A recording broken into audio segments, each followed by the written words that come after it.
Namaskar to all of you. It's really a very great pleasure to meet the Indian community and meet you at the beginning of my visit. Normally, wherever we go, I think you all know it is a tradition for the foreign minister to meet with the Indian community. And there are many reasons for this. One, that in many ways, all of you shape the image of India. When Saudis think about India or have a perception about what we are about, in their minds, the individual define what is our country. So, consciously or unconsciously, all of you, through your achievements, through your contributions, through your profession, through your friendships, you have actually collectively built up what is a total Saudi perception of India. And for that, I want to tell you that your country will always be grateful. So, the first reason, therefore, I always like to meet the community is to really genuinely express the appreciation that the government and the country has for all of you. We know that it's not always easy living abroad. I myself have lived most of my working life abroad, so I have some sense of it. That is the first point I wanted to share with you. But there is a second reason as well. We have 2.5 million Indians living in this country. At times the numbers have been more. Again, it is natural that you will have your concerns, your interests, your problems. And it's very useful for me to know that, to understand that, so that when I engage with the authorities, with my counterpart or with the officialdom, I have also your interests at heart. That in some way, if we as the government or I as the foreign minister or the embassy or the foreign ministry can be helpful to advance your interest, to make you more comfortable, to ensure that your requirements are met and your problems in whatever way can be addressed. I think that is also equally important. And that is why, in fact, I'm very glad that the embassy took the initiative to arrange this meeting. Right, you are literally my first engagement on this visit. Now, having said that, and I'd be very happy to, after my remarks, to actually to listen to any concerns which you people may have. It's very natural that Indians who live abroad, even though we are in a very connected world today, many, all those phones which I saw pointed at me keep you instantaneously informed of anything that happens in India. So you're probably more updated than I am. But still, you would like to know what is happening in India, a sense of the mood and the sentiment of our society. And that is also something I would like to share with you. It's been probably for the last 2.5 years, you've had very few high-level visitors from India because of the COVID. I myself had, the last time I came here was in my previous capacity. I had accompanied the Prime Minister in his visit here in 2016. Prime Minister came again in 2019. But in 2020-21, there were very, very few foreign visits that any of us did. So, in a sense, the picture I would like to present to you in essence, is what has been happening in our country in the last 2.5 years. And the big issue, the big challenge that we faced, like everybody else, was the COVID. When the COVID first hit us in the first quarter of 2020, I don't think any of you are unaware of what was our health system at our point of time. You can honestly say that perhaps no country was prepared for it, but the countries whose health infrastructure was not developed had a bigger problem coping with the enormity of the COVID. And in 2020, in fact, the real, I would say, achievement, national achievement for us, was that a country which did not make masks, which did not make ventilators, people had not even heard this term PPE, which all of us today think is just another word. And we could not only produce what 1.3 billion people needed, but we could also set up centers for dedicated treatment of people who had come down with COVID. And we went through 2020, in fact, through very, very rapid build-up of our own capabilities.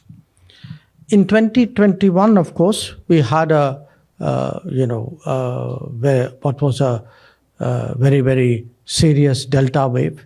Again, I'm sure every one of you has had relatives and friends who in some form were affected. I don't think there's anybody who was unaffected by that particular wave. And there, actually, we saw the strength of the Indian community. We saw the strength of the Indian community in terms of how all of you responded to the situation in our country. We saw our friendships, our international friendships also deliver at that point of time. Saudi Arabia, for example, was very helpful with supply of oxygens and both with liquid medical oxygen as well as with containers. And that is a time people speak about, friendships and relationships and international cooperation. We talk about attachment of the country to its diaspora and of the diaspora for the motherland. We saw this all demonstrated in 2021. Now, 2 years of COVID, I think the country came through the test. And what was different this time was that we were able to produce vaccines in very large numbers. So there was made in India vaccine available for 1.3 billion people. We also had our own vaccines, starting with one, but now a few more. And so this time something different took place in India, which was in terms of the vaccination.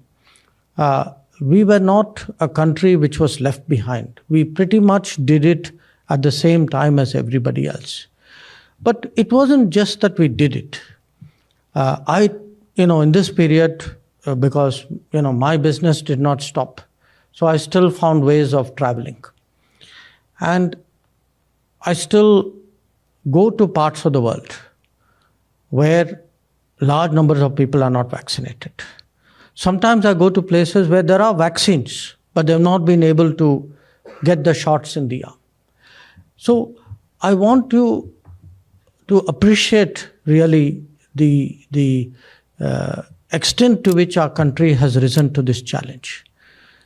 Not just by responding immediately to the mass emergency medical situation which happened, but by producing the vaccines, by creating a platform, by ensuring that vaccines were delivered to the right people at the right time so that everybody got their messages on their phone saying that is where you have to go for vaccination. So the combination of, I would say, becoming the pharmacy of the world, but also the digital in a sense, the digital innovator and leader in this situation. The two coming together has actually had a remarkable impact where the COVID was concerned. Now, that's in response to the COVID. Now, a second problem which everybody faced was, of course, the economy, because everybody's economy took a hit. We ourselves went through a certain period of a complete lockdown. And so the challenge which everybody had was, how quickly do you recover? And how much do you recover? Now, here too, I would say what we have done is definitely worth studying. That many countries spent a lot of public money. Almost, I would say, like a knee-jerk, they were in a hurry to respond to the crisis situation. So they didn't, all of them necessarily use their funds, use the resources wisely. In our case, we actually focused on, first of all, creating a safety net. I don't know whether all of you are aware that through this entire period, actually, there is a program to give free rations to 80 crore people, 800 million people. No country in the world has done this. There is a program to give money in the bank accounts of 40 crore people, more than 40 crore people. Very few countries in the world have done that either. And so what happened 100 years ago when the Spanish flu came, which was as many people died of food shortages and unemployment as they did of the disease. That did not happen, because one thing Prime Minister was very clear from day one, that not one person would die on his watch due to hunger. And that was something he very passionately felt, and he got it done on the ground, again using this digital backbone that we had created. Because we had done Jan Dhan Yojana, there were bank accounts into which we could put in the funds.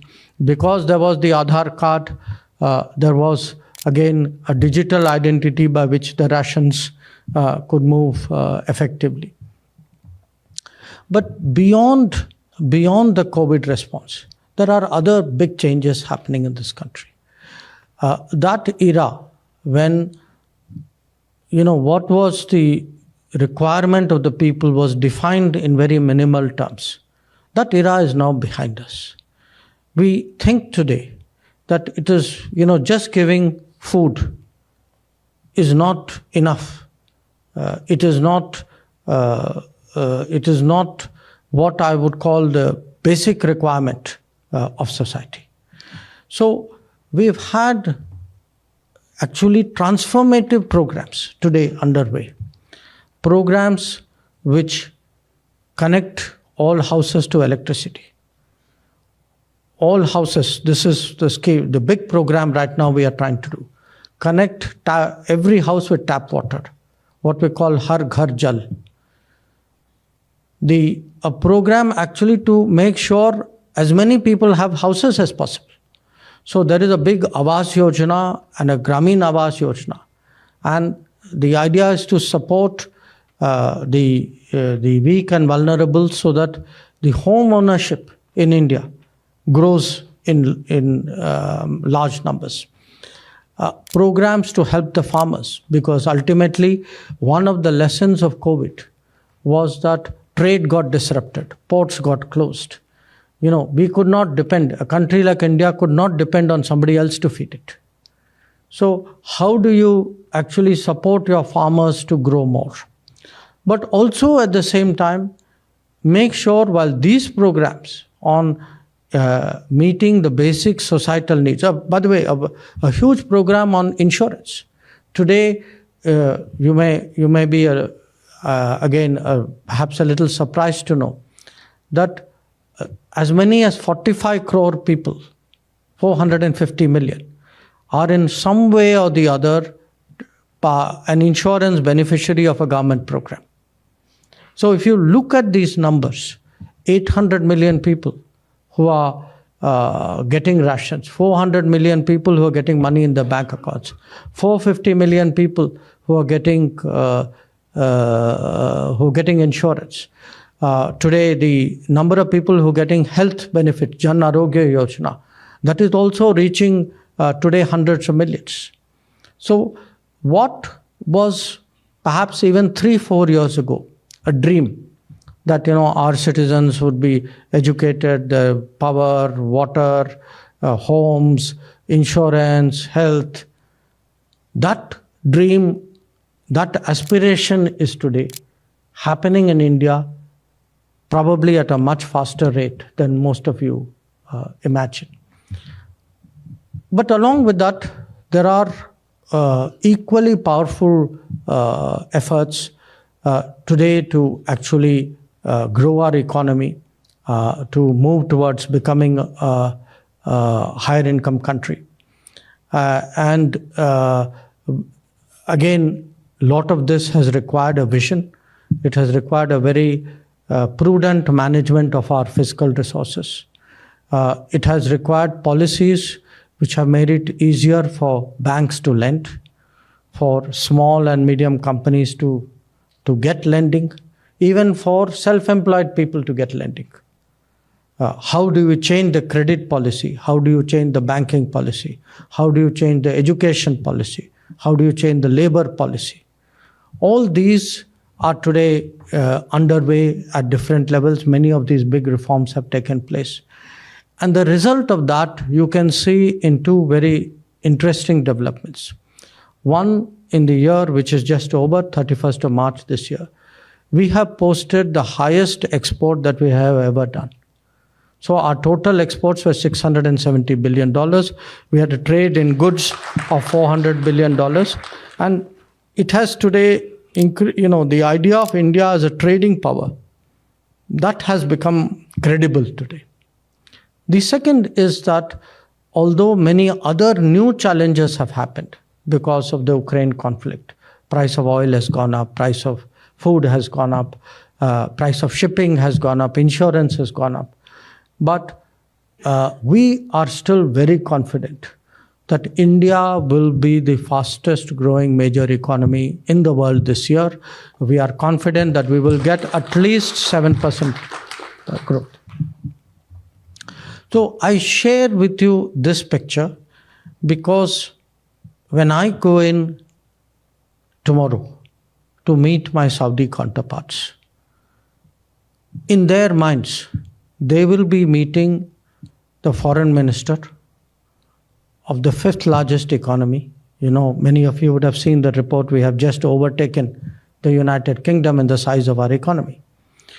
They will be meeting the foreign minister of the 5th largest economy, the foreign minister of the fastest growing major economy, the foreign minister of a country which has not just responded to the COVID challenge, but come out of it very, very strongly. One whose digital capabilities and whose health infrastructure has grown in this period. And whose ability to take care of its people abroad has also been demonstrated. Now, there are 2.5 million of you in this country.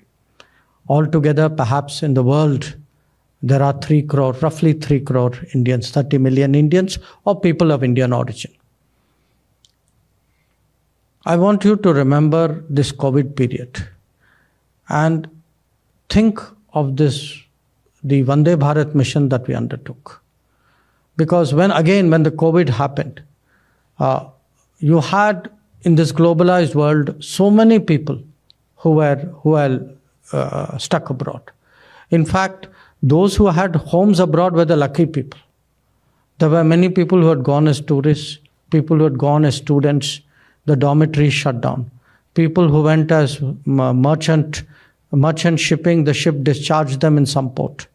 People who went as air crews, they left them somewhere else.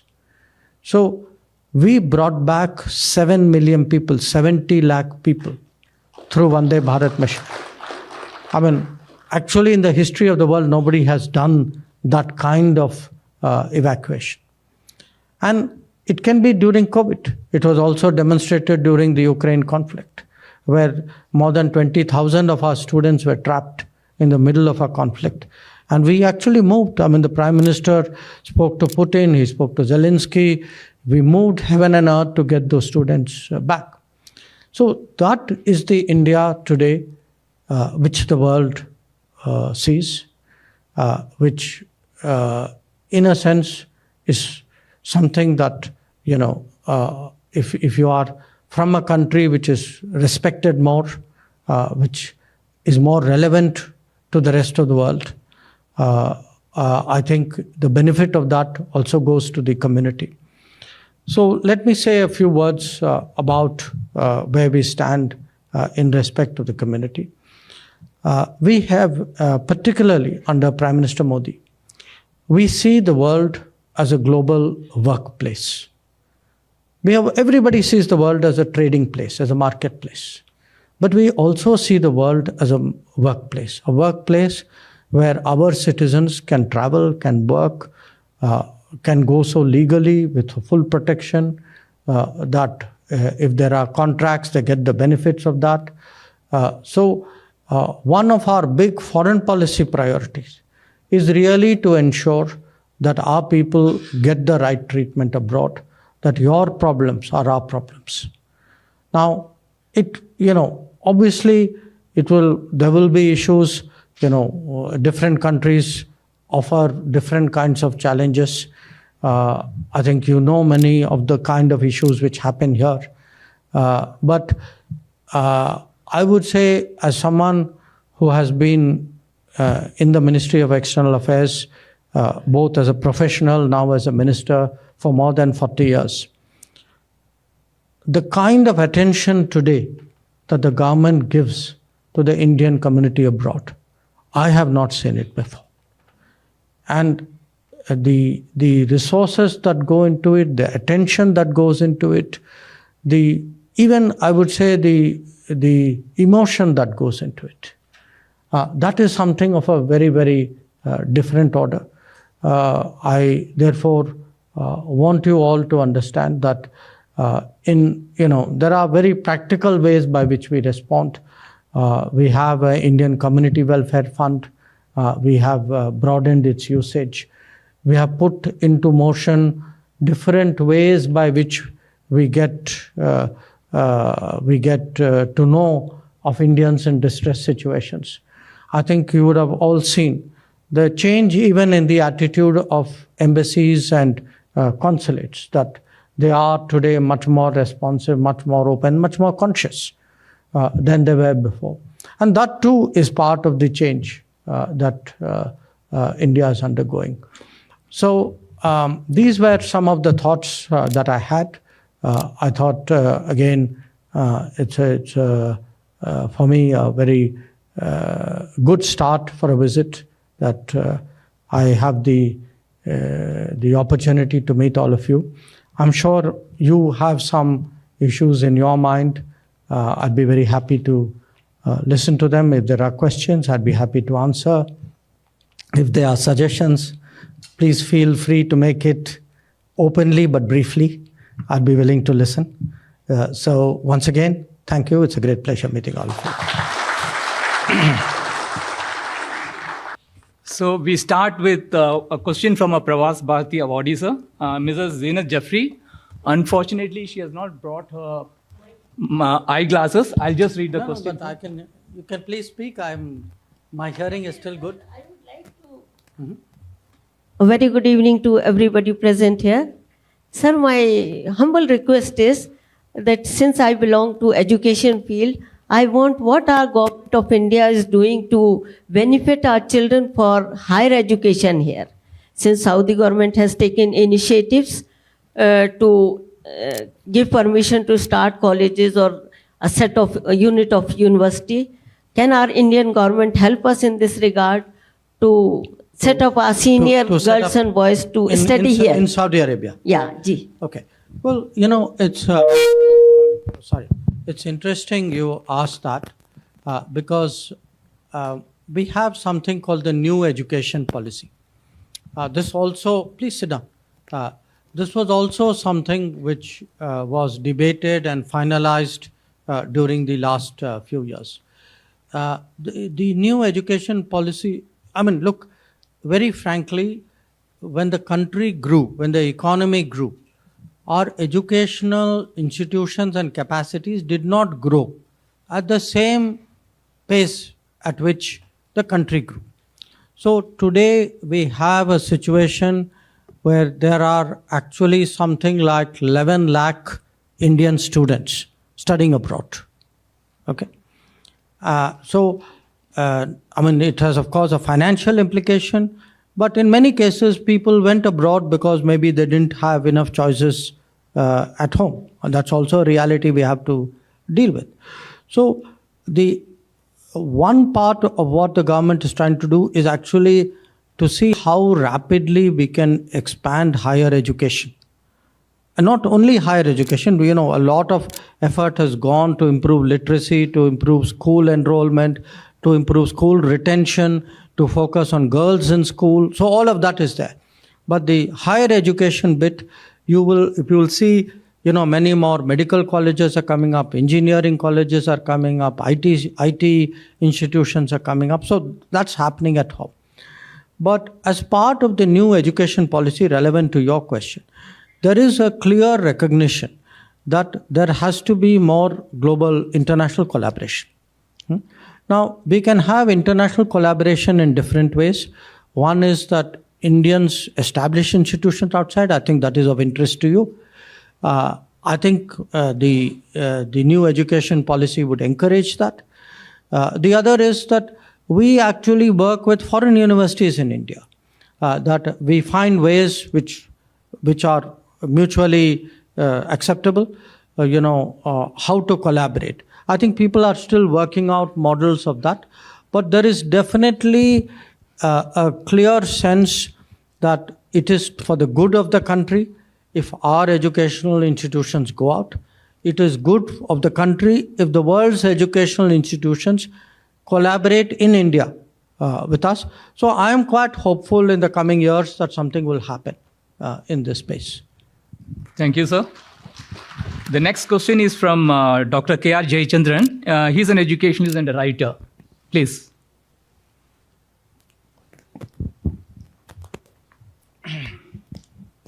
Honorable Minister and other dignitaries, good evening to you all. You have mentioned about the Ukraine conflict. There were many children who were studying here in Saudi Arabia and other Gulf countries, and they went to Ukraine for higher education.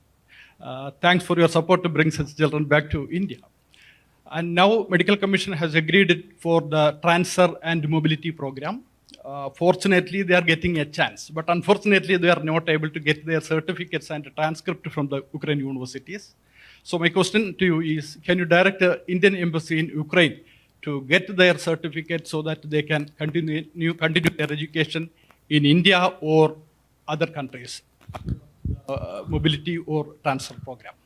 Okay. Look, I would share with you my impression that our embassy in Ukraine has been very active.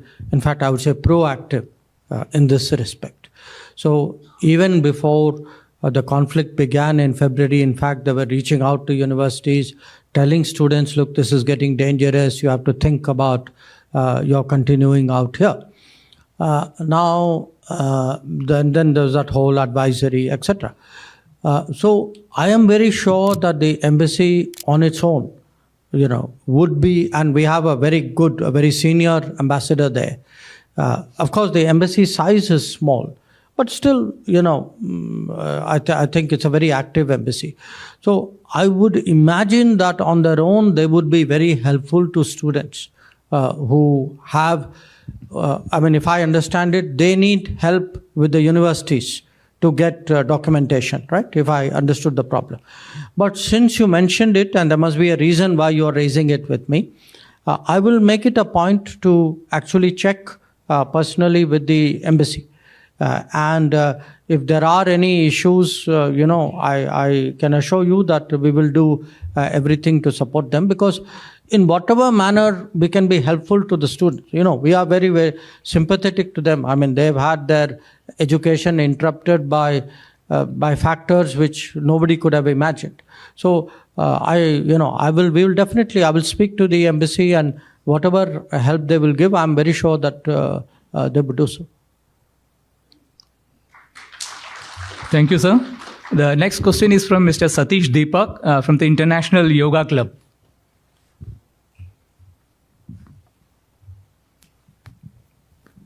Good evening, sir. I am here to explore the possibilities of an Indian Culture Center. Sir, the Ministry of External Affairs has established Indian Culture Centers in 38 countries and various chairs for Indian studies in 51 countries. The Kingdom of Saudi Arabia has more than 2.5 million expatriates workforce with over 150,000 students studying in various schools. Thus, the Indian diaspora in the kingdom is perhaps the largest expatriate community.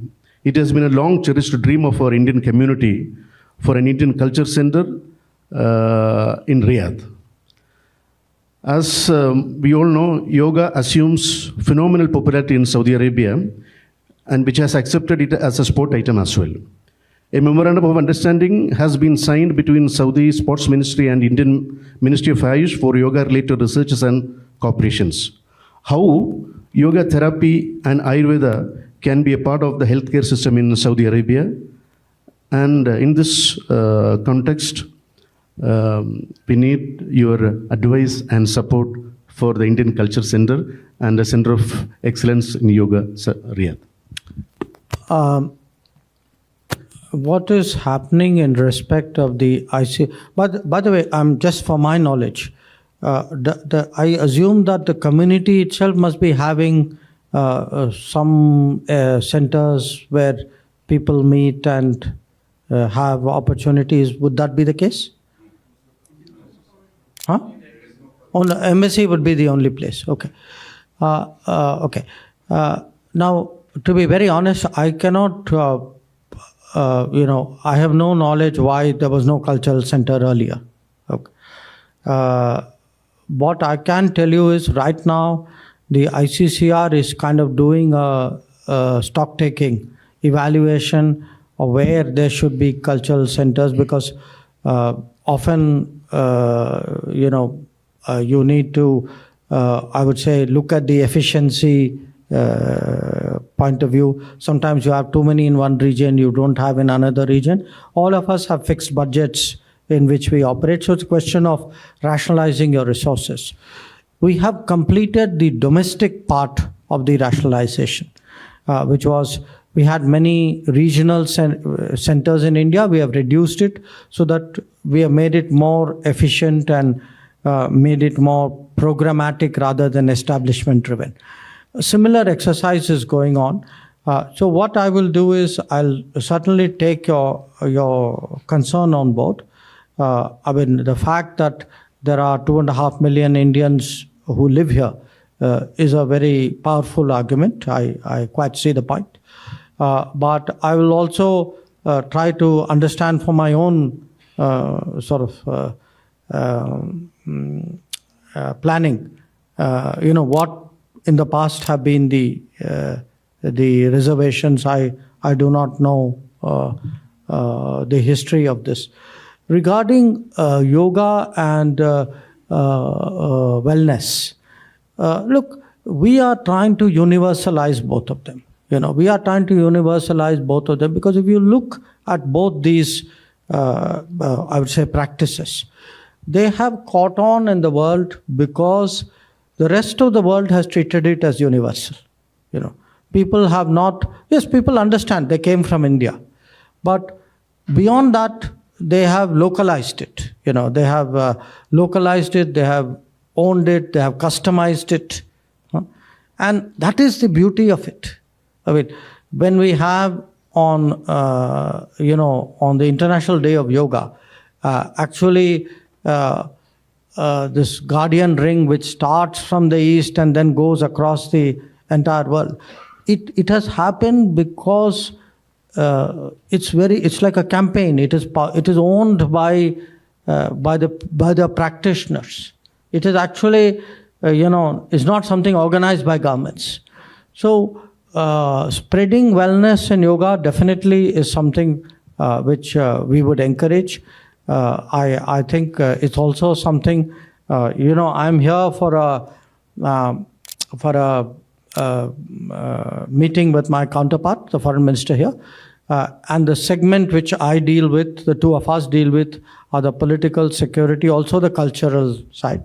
So it's something which I will have an opportunity tomorrow to speak to them also. And we would definitely support any kind of bilateral collaboration, and any encouragement which the Saudi system can give, we would definitely work towards encouraging that.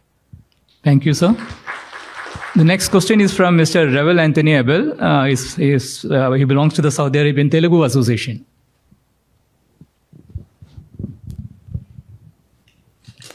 Good evening, Your Excellency. Sir, my question to you is, India has articulated an act, East Policy, called SAGAR, a Gulf Engagement and Central Asian Initiative. Sir, how does this policy fit into the partnership with Saudi Arabia? Well, I think it fits in many ways, because definitely if you look at the Gulf policy, I mean, Saudi Arabia is the biggest country in the Gulf. So a lot of our Gulf policy hinges around our Saudi policy. But it also applies to SAGAR, because SAGAR is our maritime policy, and Saudi Arabia and we are maritime neighbors as well. And Saudi Arabia, has a lot of influence. It is a G20 country.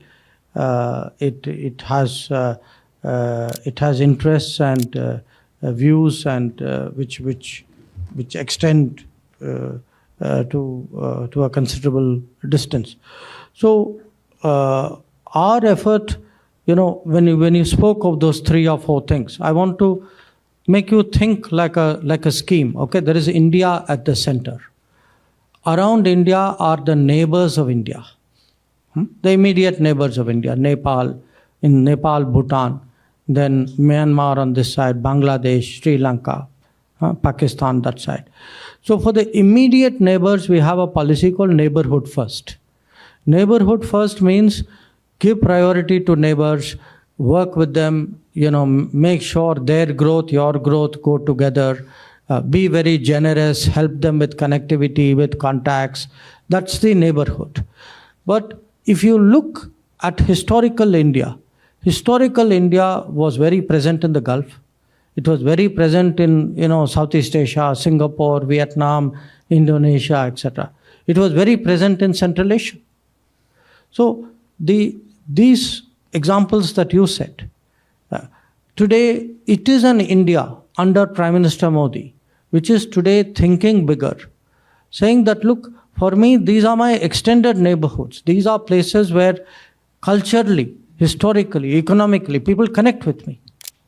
So even with the Gulf, but look look at the history today actually of these societies and us. Look how strong the connections have been, how long those connections have been. Now, somewhere, we lost that sense. And I think today we are getting that sense back. And I can tell you, again, the attention which the Prime Minister has given. He's been to virtually all the Gulf countries, many of them multiple times. I have been to actually all of them. So the Gulf appreciates it. One thing which we hear from this region is that we see today India, the Indian leadership, different facets of India in a way in which we have never seen before. So, and in all of this, Saudi Arabia is obviously the biggest country in the region, and obviously, and it's a country with whom there's a very strong connect as well at different levels. Thank you, sir.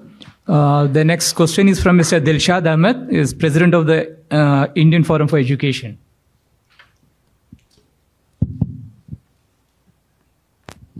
Honorable Minister, all the dignitaries, attendees, good evening. Sir, Renewal of passport from the embassy is taking a long time. It was easy till few years back, but has suddenly become wearisome due to police inquiry at the Indian address. The inquiry is delayed and difficult as the whole family has been living abroad and family has been living abroad and neighbors don't know sufficient information, especially in urban cities and high-rise buildings. Many people have suffered a lot due to unnecessary delay in the renewal of passport. Thank you very much. Did you have this problem? Others have called me. No. Process. I'm I curious. have not come to this point now. Okay. My understanding, first of all, I think you would agree with me, generally our passport issuance system, all the various documents you get from government have the speed at which they happen have improved over the last few years.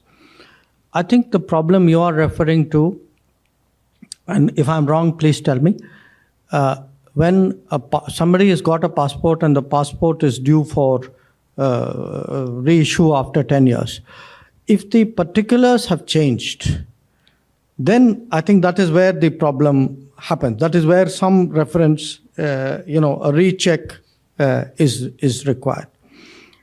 So that's, to recheck something if the particulars have changed, that's not an unreasonable situation. If somebody's name has changed, somebody's address has changed, after all, the authority issuing the passport wants to make sure that the passport is going to the right person. That is also the responsibility. Remember, the person signing off on your passport is also taking a responsibility. So they have to satisfy themselves that it is correct. But if from what you are saying, this is getting delayed, and that too unreasonably delayed, then I think it is something which clearly needs to be looked into. Let me actually perhaps ask all our passport officers to give me a sense of what these numbers are. Are they episodic? Are they particular passport officers? Because there is a variation also. We find some states, some passport officers, things move very fast. There are some states it doesn't move that fast. So I'll take a look, definitely. We had, by the way, I must also tell you, there was a surge in passport applications. The number of passport applications this year are running to more than 50%, 60%, the normal average. Because many people did not renew passports during COVID. So we are also struggling because we have the same number of people, So we are also struggling with a demand hike of more than 50-60%. We have tried to find ways of responding to that as well. But I will take a look at this concern. Thank you, sir.